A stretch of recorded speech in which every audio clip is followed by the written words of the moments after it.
We will discuss today turning food waste into packaging. John Feltz on Cruz Foam's Eco Revolution. Focus on the material itself and how we create it and what it can do and how it performs, which are all extremely important. But I think a lot of times the oversight on the real platform that it needs to tap into, that it needs to effectively work with. When we look at the industrial scale of supply chains, the scalability, the volume that you need to be able to achieve, the global sourcing and supply that you need to really be able to service. So we were researching on how you can build biodegradable product from cellulose. And you know that I'm in Southeast Asia and we have lots of cellulose-based product. Production of the cellulose and making it workable is a catch-22 situation. Yeah. This industry, touched on at the beginning, was a lot of materials have been able to achieve everything I just said in that statement. Performance, we can break down, check those boxes, but then you get to the final checkbox and it says, okay, what about scale and volume and cost? And that's where what we really wanted to do differently was build a process which could run through existing manufacturing techniques around plastics to really build a platform where we could take our biomaterials and produce them through partners, through existing stakeholders in production and conversion and distribution to create high volume, high performing foam, a biofoam.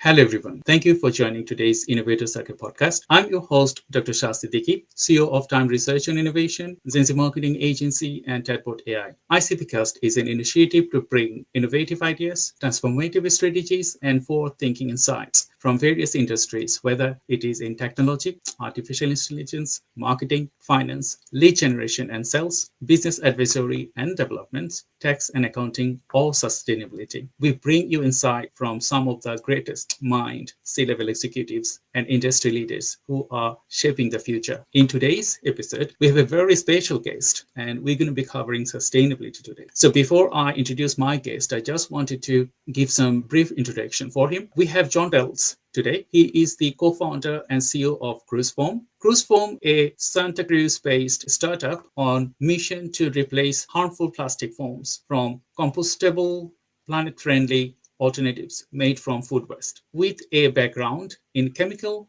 and material engineering, John blends deep scientific expertise with an entrepreneurial spirit aimed at driving environmental impact at scales. Before launching Cruz Foam, John worked in environmental remediation, helping clean up sites like Cape Carnival and 𝐸𝐿𝐼. His experience span applied research in bio-based materials, sustainability, and mechanical modeling. We will discuss today turning food waste into packaging. John Feltz on Cruz Foam's Eco Revolution. So, to all our viewers, get ready for practical strategies, insightful discussion, fresh ideas to grow, you succeed.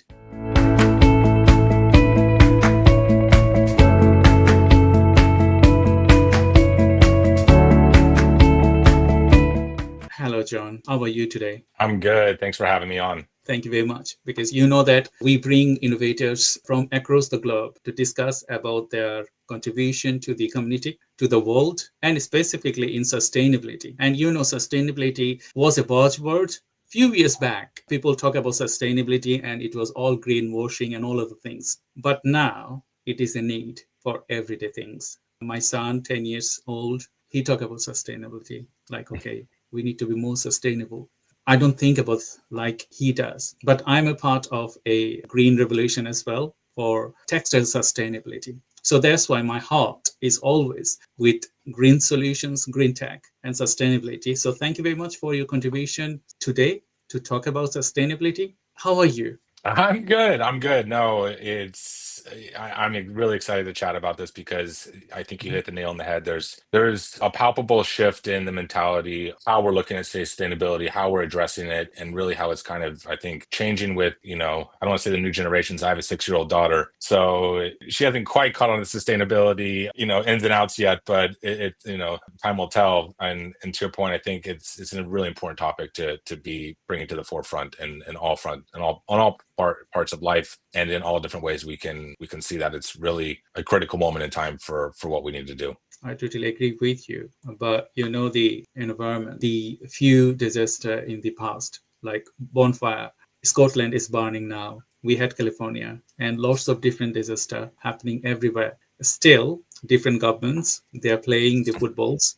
Who will who will do investments and a lot of other things. But I don't think so that we're going to be ready 2 years to come. But we have to have initiative like you, like all other people. They are building the sustainability to the next stage. So Yep. as you know that we're going to be asking different type of questions today to talk about your contribution, expertise, experiences, and supporting the community. My first question to you, could you provide a brief overview of your business and share what inspired you to enter to this field? Yeah, definitely. I'll keep it brief as much as I can, but I think at the core, when we look at what we built and what we're really trying to achieve with Cruz Foam, is looking at how we create biomaterials and the technologies behind them to service the greatest needs and for humankind. And I think one of the big ones that we see immediately is single-use materials like packaging. And when we look at this, I think there's a lot focus on the material itself and how we create it and what it can do and how it performs, which are all extremely important. But I think a lot of times the oversight on the real platform that it needs to tap into, that it needs to effectively work with, when we look at the industrial scale of supply chains, the scalability, the volume that you need to be able to achieve, the global sourcing and supply that you need to really be able to service has been a challenge for biomaterials for the longest time. And we really at Cruz Foam wanted to look at, it starts with the material, but we need to have clear line of sight into how we can develop manufacturing technologies that work with the existing industry as closely as possible. And that's not only for adoption and lowering barriers of entry, but it's cost driven. It's a cost driven market, and it's really difficult if you can't pair those together with effective amazing biomaterials, which there's so many out there these days. But I think the hurdle is, how do we really get these to a commercial scale that they can have the impact that they need to have? And for me, I think what really inspired our journey started back when I was in college. I went to college at UC Santa Barbara. I'm California, born and bred. But one of the it's one of the most amazing areas I would say, in the United States. It has these beautiful Channel Islands, but right next to the Channel Islands are enormous amounts of oil rigs, offshore drilling. And I just remember spending so much time there connecting and really spiritually being, part of the ocean. But you see all the destruction that goes along with, how we source materials and the impact it has on our environments. And I think that was the original inspiration for where Cruz Foam came from. And it still drives a lot of our mission and our path forward today. When you look at, I would say, the biggest representation of the problem is things like microplastics. And it's like, how do we get these out of our oceans? It's really a challenging problem that we need collaboration across the entire stakeholder system to see this happen. I totally agree with you. I can remember a few years back, because I run a research organization. So we were researching on how you can build biodegradable product from cellulose. And you know that I'm in Southeast Asia, and we have lots of cellulose-based products, lots of cellulose over there. But the production of the cellulose and making it workable is a catch-22 situation, because how you can make it happen. So thank you very much that you have made it possible, and it will steer the growth of the sustainability to the next levels. And thank you for your contribution greatly. So my next question to you, could you discuss the key issues in your industry and explain how your efforts are making a difference for your clients and collaborators? Yeah, no, great question. And I kind of touched on it. I think on the macro level, what people understand, fairly well, maybe they don't understand all the implications behind it, is a generation and accumulation of waste that we see of man-made materials just blanketing our earth. These materials aren't going anywhere. They don't break down quick enough, if they break down at all. And they're ending up in, not just our ocean and waterways, but we look at microplastics. I mean, they're in our children. They're in our, brain barrier. It's troubling, to say the least, of the direction we're going and then how quickly it's going that route. And so when I look at our material, the quick and easiest on the face of it value and real solution we're offering is high performing foam. It really, mimics and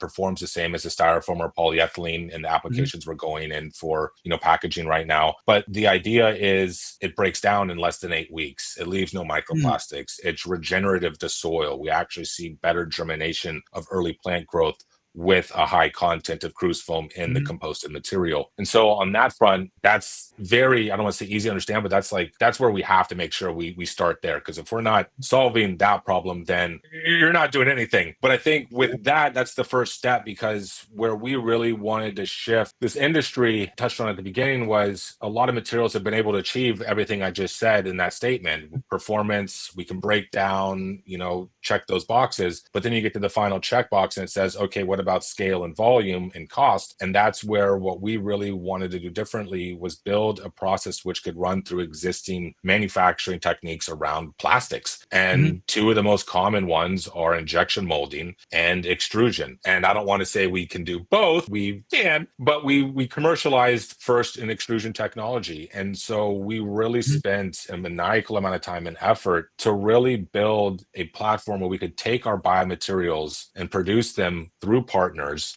through existing stakeholders in production and conversion and distribution, to create high volume, high performing foam, a biofoam, that the real critical, I think, value we brought to this industry is we can drop in with the existing infrastructure around commercialization. There's a lot of foam at scale, which people don't realize, not that they necessarily would until you're in this industry. Foam is bought on giant rolls or in giant planks, 4 foot, 8 foot, planks or rolls. And up until, I would think what we've been able to achieve, at least in the foam space, this industry hasn't been able to take a biofoam of that size, of that volume, and of that format, and run it through their existing, infrastructure of commercialization. And being able to achieve that, that's really where I think we've shifted a huge mindset of what's possible, the capabilities of what biomaterials can be, both in their performance, but in their scale. And bringing that to the marketplace, we have seen just such a huge shift in the engagement across that value chain, not just from, the brands that we work with, like the Sonys, the Whirlpools, and these guys, but the ones that are actually layers beneath them, the ones that are actually doing the supply chains, the ones that are actually building the raw material inputs that go into their packaging and their products. And having that type of engagement and being able to do it effectively is really, I think, going to open the door on what's possible for what we can do with our customers, our partners, and for this industry. Great explanation, John. I just wanted to touch a few touch points from your conversation. Previously, you said that in your college, you start thinking about biodiversity and all other things. I know as a college student and young person, it's very difficult to nurture your idea to come to get to this point. Who was your ideal supporter or lead you through success? That's a good question. I could probably pick a few different ones out there. I would say the first person that really made me feel that this was possible, that we should, look at doing something incredibly challenging and incredibly risky, was my co-founder, Marco Rolandi. When I did my master's in materials at University of Washington, I met him up there. He was the professor I did my thesis under, and he exposed me to biomaterials for the first time. And we honestly had a very strong relationship through our love of the ocean and love of surfing. And he was the first one that kind of put the seed in my head saying, like, why can't we do something incredible? Why can't we look at doing something that, other people say can't be done? And it's sitting right here in front of us. I mean, he had been working with this material a lot in like research and, nothing really with line of sight on getting out of the lab. But we kind of just had the harebrained idea of why not try to turn this incredible material into something like, we started with surfboards. We're like, why not try to turn this into a surfboard? And, a lot of people probably know this, but the core of most surfboards is foam. It's a polyurethane foam, or it's a polystyrene, styrofoam core. And we're like, what a crappy material to be riding around in the ocean. Like, something we love so much is like riding on a piece of trash. So it just felt really, wrong. And I think we dove off, and that was the first person I think really helped guide me into taking that risk. But, it gets challenging along the way. And I think, about a year in, maybe a little bit before that, but about a year in, after spending the early days doing the technology in the lab up at University of Santa Cruz, because we came down from University of Washington to come locate here, we moved out, and like, you try to get into accelerated, you try to get into these incubators, you try to understand all these different development programs. And I think a lot of times they're good intention, but we were definitely doing something that a little bit out of the mold back then. A lot of people, and even now, we're doing software or, different things. Making a hard good is a different ball game. And I met a man, his name was Toby Corey, He was probably my first major advisor. He was my COO for a few years, but he was a founder in the late 90s. He worked for Tesla in Solar City. He had the mindset of entrepreneurial drive like nobody I've seen before. And I think aligning yourself around those types of mindsets really can help shape a lot of the things that you just don't know until you do it. And like, I had no business background. I don't want to say that the pun, I had no business being a businessman, but it's like I was an engineer. And so having him kind of come in and be like, this is what we need to be looking at. This is how we need to be building. This is how you need to execute, really, really helped in the early days. And I think that's critical to surround yourself with people like that. Thank you very much, because,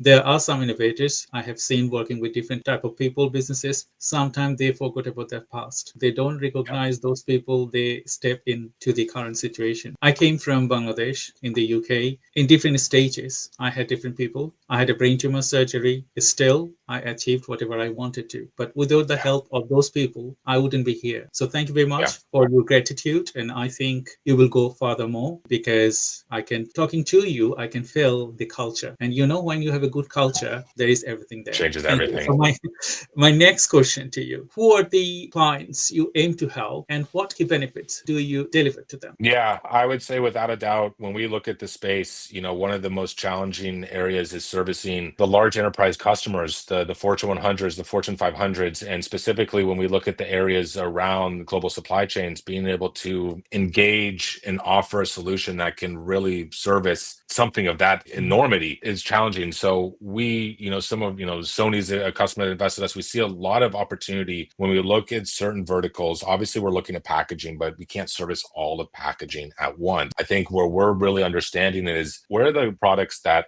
have a lot of potential embedded carbon, have a lot of impact that they need to, that goes into building these products, things like electronics, things like appliances, luxury. We look at a lot of, food and beverage, higher end food and beverages. One amazing customer that we work with is a group called Wild Idea Buffalo. And so it's looking at these high impact industries that when you look at the product itself, it needs to be protected, because to get that product and to make it and to get it to the end consumer, these brands have done a ton of work, have optimized an enormous amount around scope 1 and scope 2, type of ESG emissions, really dialing in that level of the sustainability and trying to bring better levels of reduction to the areas that they can control. But a lot of these enterprise customers, when you look at scope 3, which really is about supply chain, to no fault of their own, in a lot of ways, they're removed from that because it's a distribution partner, it's a converting partner, it's a raw material supplier. There's a lot more players along that stakeholder system to implement change for them to address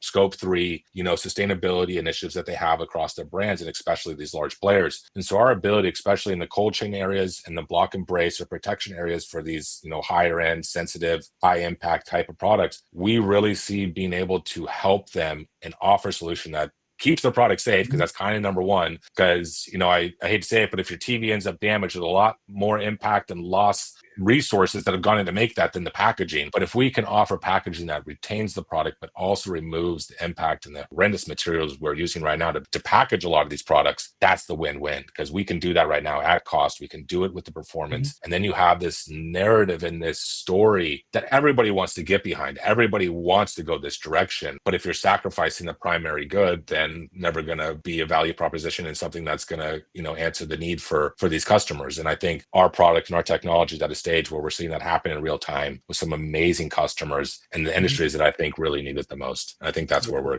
really excited. I totally agree with you, because when we are researching with textile industries, that in reusable textiles, and some of the companies now, they are thinking to come up with a solution, biodegradable product. But the bad thing of those things, if they mix with other non-biodegradable product, the entire batch goes wastage, and that's not sustainable. So you have come up with your solution to make it happen. I think that a great work you have done, and thank you very much for doing that. My next question: what made your approach unique to helping clients achieving those outcomes that you just mentioned? Yeah, I would say probably what makes our solution the most unique is we're really trying to address the problem on the fundamental scale. We're not trying to go in, offer a sustainable material or sustainable technology that fits one, and this is kind of a pun, but fits one box. There's a lot Mhm. of sustainable solutions out there that are kind of geared towards one thing, which the majority of them is cold chain. There's a lot of guys out there that I think have found cold chain packaging things, that we all get. I'm sure a lot of us have seen it in our shipments to our doorstep. And I think that's fantastic. Like, we need that. But I think what we've really wanted to do differently, and I've kind of touched on, a couple of these touch points, is looking not just at like, okay, we need to solve the end life of this not becoming a waste and not, ever degrading. We need to make sure it has good recovery. But we really need to understand how we start addressing and providing biomaterials that can service multiple applications, multiple verticals from the onset. And the only really way to do that is to look at how they're produced at scale and how they're brought into the commercial environments. And we're looking at packaging, but we're also having line of sights on other industries like construction, other industries like automotive, transportation. There's so many different areas when we look at where foam can go. If we're starting with, hey, we made the final product into a box, well, how is that ever going to service something like, insulation in your home? How's that ever going to be turned into, cushioning for a car? How's it going to be XYZ? And I think that what we really want to differentiate is if we start at the beginning and address the fundamental way in which we can produce a biofoam, yes, we want to start with the highest need impact areas like packaging. But by starting here, we can now start sprawling out into other verticals as our technology matures, as the marketplace matures, and have a jumping off point where the entry is much shorter, much more direct, and it just allows us to have a platform around our biomaterials that's not single threaded. And for me, I think that's really the uniqueness in what our technology has done and where it can go in a lot of ways. Thank you, John. A great explanation of your work. So my next questions, are partnerships part of your business model? And from your partner perspectives, what benefits make you an ideal collaborator? Yeah, there's no question that partnerships are part of our model. One of our really good partners is a group called Atlantic Packaging. We've been connected to them from the beginning. They're an enormous player when we look at, really putting effort and resources and intention behind bringing sustainable solutions to scale, to the marketplace. And I think at the heart of it, the only way this is going to work is with partnerships. Because if we, if you look backwards, not to sound slightly like a broken record, but it's like the Whirlpools of the world. Yes, they design and they make the stove, but they're not sitting there in their Whirlpool factory sourcing the cardboard, sourcing the foam, sourcing the shrink wrap, printing on the box and wrapping it around their, stove. They have 3-4 different suppliers that are doing all those ins and outs for them to put the final packaging around that stove that then goes into a box store and goes out to the consumer. So if we can't partner, if we can't work with these suppliers and these stakeholders that are 3-4 layers down from Whirlpool, how are they ever going to be able to buy and get our technology and our product into global supply chains of a size of that level? Yes, if we go work with a private supplier, they're doing all the packaging themselves, 100%, that would be a much more direct relationship. But when you get to a certain level of volume, if you don't have line of sight of how to form good partnerships with the incumbents, provide a product that can service their needs, we're never going to achieve the impact and scale that we need to. And so from that point of view, we have fantastic brand partners. We have some of the most incredible brands that we work with, but now it's really over the last 6 to 9 months, almost a year, really building a network of channel partners that go from everything to distribution, to converting, to design. And really now we're starting to look at scale up through production partners where we can start taking our technology to different international regions where the assets, the infrastructure around extrusion, around making plastics is already there. So we can tap into it. Yes, we need to do some tweaks here and there. Of course we do. But we don't have to come in and build a new $100 million factory from the ground up. A lot of this is already in place. And that's the real beauty, I think, of how we can partner and how we can really use that to execute and accelerate our technology at scale into larger levels of commercialization to service this need globally. And I think that's where, being able to do that is just opens up the door organically for really strong partnerships. Thank you, John. Thank you for your explanation. So to all the viewers, thank you for watching today the ICPcast. I'm Dr. Shah Siddiqui and I have John Feltz, Cruz Foams. Now we are taking a brief break before diving into some fantastic insights. Stay tuned. We'll be right back.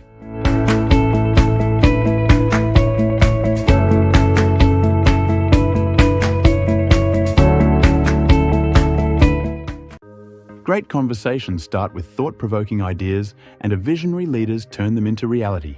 Meet Dr. Shah Siddiqui, an entrepreneur, AI strategist, and business growth partner dedicated to helping professionals and companies push boundaries, innovate, and thrive to drive transformation.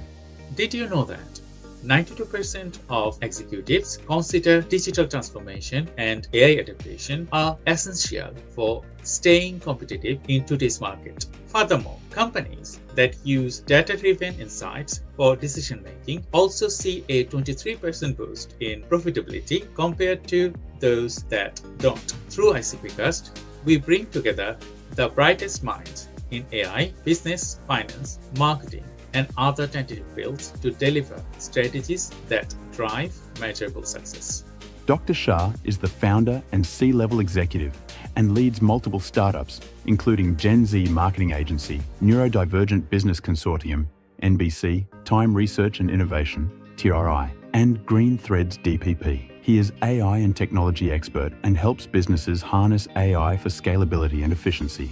He is a sales and business growth strategist and the creator of the Sales Funnel Accelerator, SFA program, to guide C-suite executives to maximize conversions and revenue. You might be surprised to learn innovation isn't just about your ideas, it's about execution. In fact, only 10% of companies successfully turn their innovative ideas into scalable strategies, while the rest struggle with execution. Businesses that focus on effective implementation rather than just ideation 3 times more likely to outperform their competitors. After working with industry leaders and disruptors, I have learned one thing: success isn't just about what you know, it's about how you apply it. That's why I created Sales Funnel Accelerator and 𝐈𝐂𝐏𝐜𝐚𝐬𝐭 to provide actionable insights that you can apply right way to drive business growth and innovation. Podcasting is now one of the most powerful tools for business influence, with 80% of listeners taking action after hearing expert insights. And when it comes to driving sales, 78% of social sellers outperform peers who don't use social media for business networking. Are you ready to be the part of the conversation that is shaping the future of business? Let's explore innovation, strategy, and leadership together. Book your cast with me today.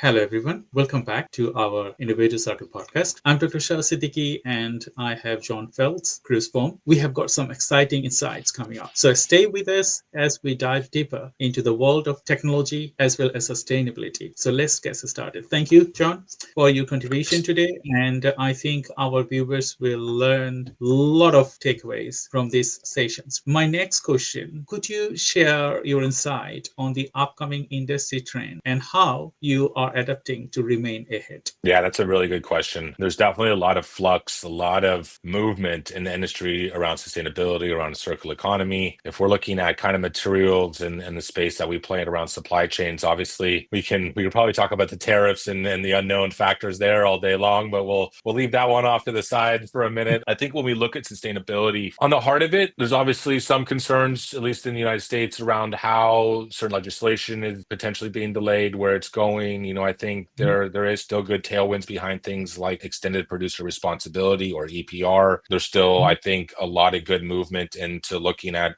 alternatives and how to support them. But one of the things that we're really trying to understand and really bring to the forefront, which I think is an important narrative and a really good opportunity, is the shift away from looking at sustainability around the context strictly around carbon. And I not to say carbon isn't a good thing to have as a benchmark and understanding, but I think a lot of this shift from that and more towards topics that I don't want to say are more relatable, but are more directly touch us as humans, to things like microplastics and how we need to be looking at sustainability to address things through the lens of human health, through the lens, not so much waste, but industrial scale of cleanup and the feasibility behind it, especially when we look at all the challenges we've seen through recyclability and kind of, I think, the real spotlight that has come on what is recyclable, what's not recyclable, where that's going. And I think a lot of it comes through understanding the first stages of design and sustainability, and understanding really we need to be looking at not just the raw materials we take from this planet, but how we design the products and the packaging and the different things that go into our supply chain at scale to work within, as much as they can, the human systems that we have, but also have the capability to transcend them. And what I mean by that is, like, Cruz Foam itself is, an earth digestible material. As I said at the beginning, we leave no microplastics. And so heaven forbid it doesn't end up in a composting environment or correctly, collected, which was obviously the ideal case. But if it doesn't, we need to be understanding the reality of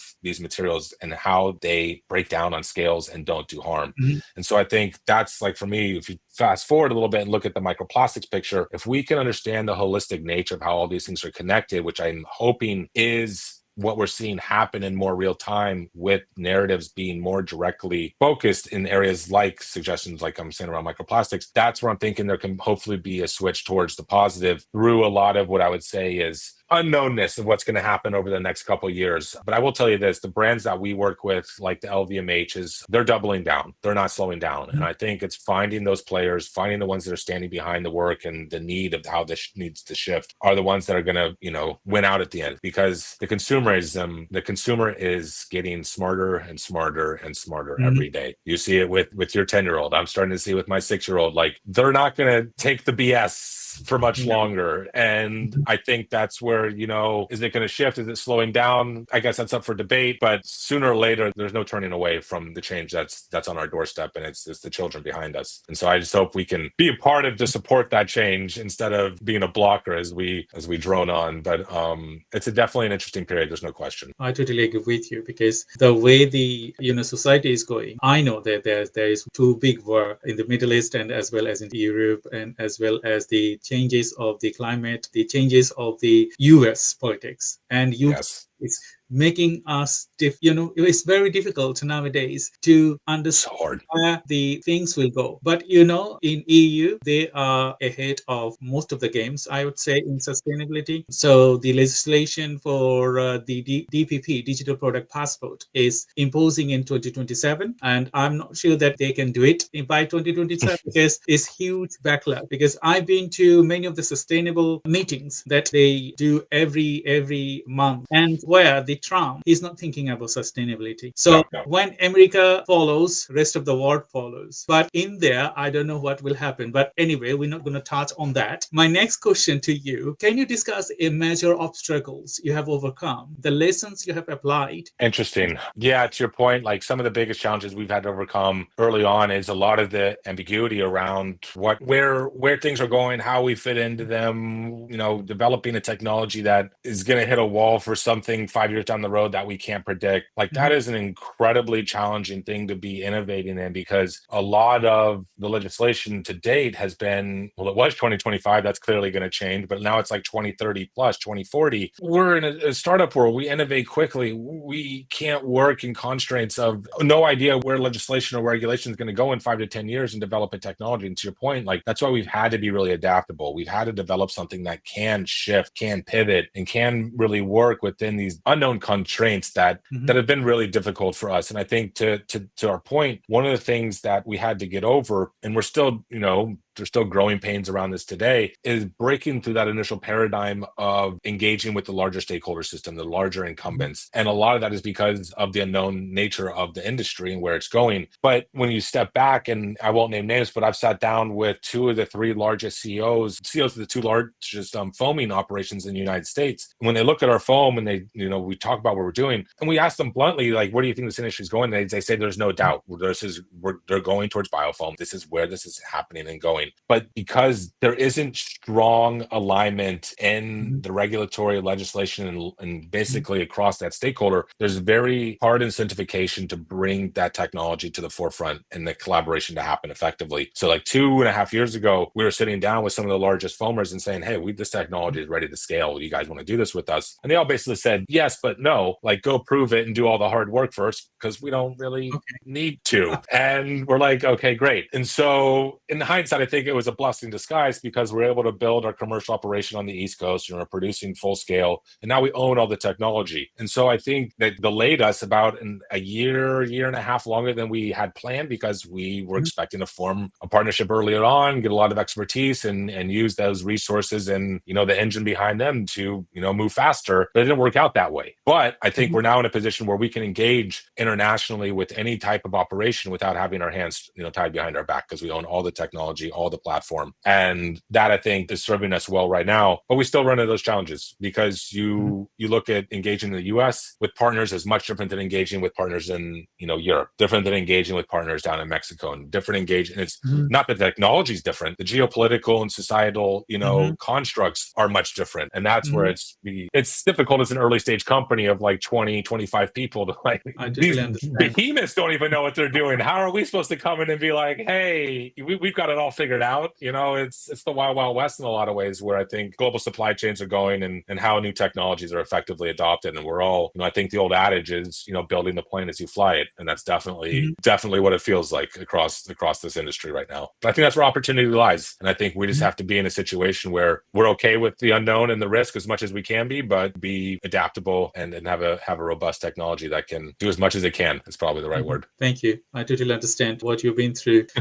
When it is a roller coaster, you don't know what actually happened, but still you need to perform well, thinking about your great cause. Like, okay, it doesn't matter the, politics, all politicians, they will change. It's just few years. You need to stick to on your gut. Like, okay, the good thing I'm doing is going to be transform the world, and it will definitely. Thank you very much for your contribution today. I have the next questions. Are there any misconceptions in your industry we wanted to clarify to the audience today? Man, misconceptions. I don't know. That's a weird question. I wouldn't say there's any huge misconceptions across the industry. I think a lot of people are stuck on this idea that there can only be two camps. And it's, you have the plastic that we have today, or it has to be the most perfectly sustainable silver bullet, nothing can be wrong with it solution. And innovation doesn't work that way. You don't go from something that's been around for 90 years to having something that literally solves every single problem and facet of what we're trying to get rid of. So we need to really, I think, as a group and as kind of an industry wide, obviously we want to start as far away as we can from this. We don't want to start with one little tiny 1% change, but to think we're going to get to 100% overnight, I think is unrealistic. And I think is inhibiting a lot of engagement and innovation. Can we start at 50%? Yes, it's not perfect, but we got to start and we got to get something going. Then let's get to the 75. Then let's get to the 90. And then, maybe one day we'll get to a full 100. But I think from my mindset, and that has to come from both sides, but I think we need to start understanding the practical approaches to really tackling a problem of the enormity that we see around,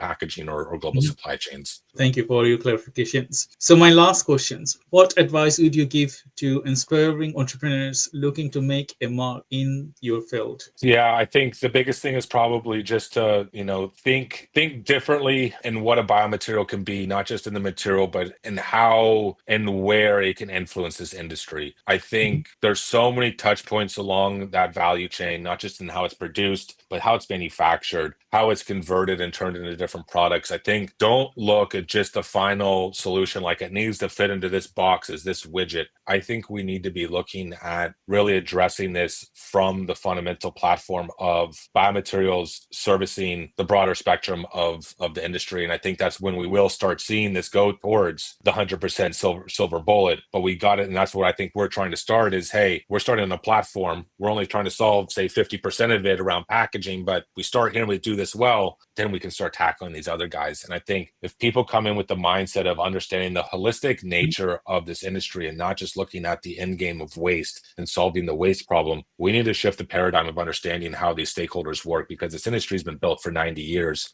I don't want to say perfected it, but they've got it it's a well-oiled machine. And we need to understand where the opportunities are along that value chain to really start, engaging more effectively and not just looking at the shiny end product. There's so much opportunity at the beginning scale that I think we should be tackling. Thank you, John. Thank you. It was a great pleasure talking to you today. So now is the fun part. I'm going to ask you a few questions that is not related to your work. It's related to totally you. Do you cook? I do cook.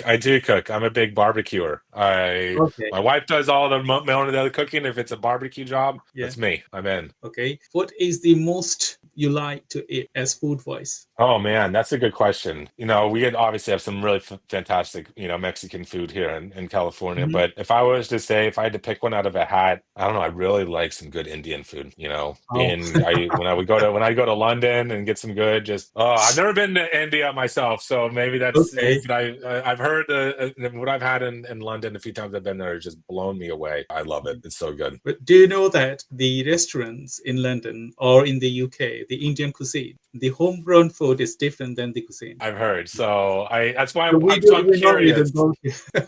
We Yes. normally don't go to Indian cuisine because the way we cook food is totally different the way they deliver. But That's anyway, there funny. are some good That's food out funny. there. Next thing, what you hate most? Oh my goodness. I don't know. That's such a big question. Hate's a strong word. I'll keep it Mhm. light. I hate pretty closely two football teams, Okay. Manchester United and Tottenham Hotspurs. So hopefully there's no fans watching from those two teams. But Come over to the UK. They're gonna hate you. They're gonna hate you.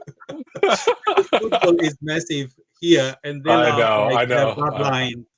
I know. I'm a huge Arsenal fan, so those are the two teams I can't stand, to say the least. But it's all good. Okay. You know that with Amazon, you have a chance to go to the space. Okay. So if Mhm. you were selected, will you go or refuse that opportunity, and why? I feel like I'd probably go. It's something you've heard a million times, but I think Mhm. the perspective of seeing our world from that position, I imagine would touch you in a very personal way, at least from my mind. I would think, I've always had this idea of like, not to say what we're doing is pointless, because that's how you ever going to live your life, and that's your mindset. But it's like the time frame in which we live and the universe and everything, and like seeing the world not being on it, I just feel like would just shift. It would just shift, what you think is possible. And I think having those moments in life can sometimes just, bring enormous opportunity. And like I said, it's about being curious. So I feel like if I saw that, I just feel like I would start thinking of things differently. That's That magic. might, it would be fun. I think I'd have to go. That's great. Guess my last questions. Someone gave you £1 million.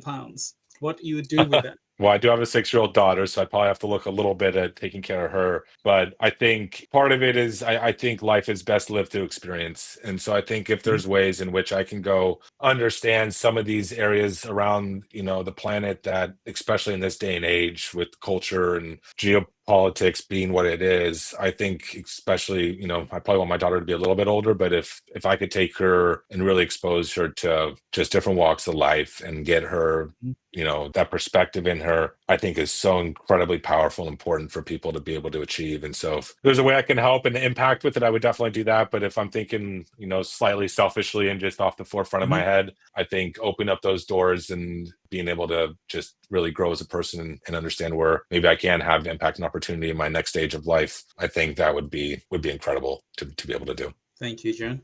It was a pleasure talking to you. And I think today our viewers, they would love to watch and share this episode with their people, with their friends, family, and colleagues. And I hope you have enjoyed a lot as well. It's been So, a pleasure. few takeaways you want the audience to take from this episode? I think the biggest one is the biggest problems only change by starting. And I think we kind of talked about at the beginning, we got to start understanding where these innovations can really, start growing and get a foothold and having the change and impact we need. And that only happens through enormous levels of creativity, curiosity, but having the fortitude and mindset of really trying to take on something that people say can't be done. And we definitely had a handful that said that what we were trying to do was not possible, and what we're doing it now. And I think from my point of view, one of my biggest, not mantras, but things I've said is, I think a lot of people in their life get a handful, if that, maybe it's only one or two really unique opportunities that come across their plate. And it's usually to do something incredibly impactful and incredibly,